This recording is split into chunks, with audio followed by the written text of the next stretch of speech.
Saint-Dizier ne soit plus mise de côté dans les grands chantiers d'infrastructures qui sont nécessaires pour elle. 20 ans d'attente.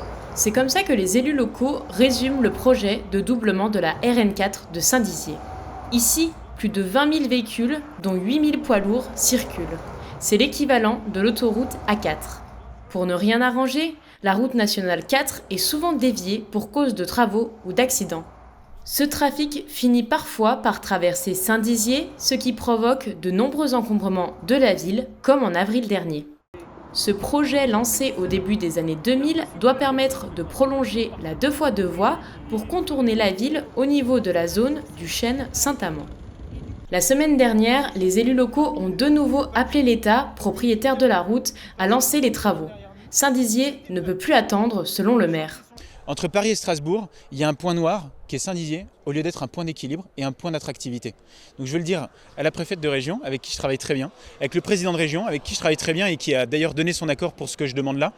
Il y a besoin aujourd'hui de montrer leur capacité à aider les villes comme les nôtres. Nous aussi on compte, et il n'y a pas que les grandes villes. Une situation d'autant plus incompréhensible pour les élus, car les voies supplémentaires existent déjà. Pour achever ce doublement de 10 km entre l'entrée ouest de Saint-Dizier et le viaduc de Marne-Aval, il faut compter 60 millions d'euros. Il n'y a pas d'acquisition de terrain à réaliser. Il y a déjà une partie des structures qui sont réalisées en termes de couches de forme. Il reste simplement les couches de base et les couches de chaussée à réaliser. L'assainissement est entièrement réalisé, donc voilà, il reste plus grand-chose. Si le maire remet le dossier sur la table, ce n'est pas un hasard.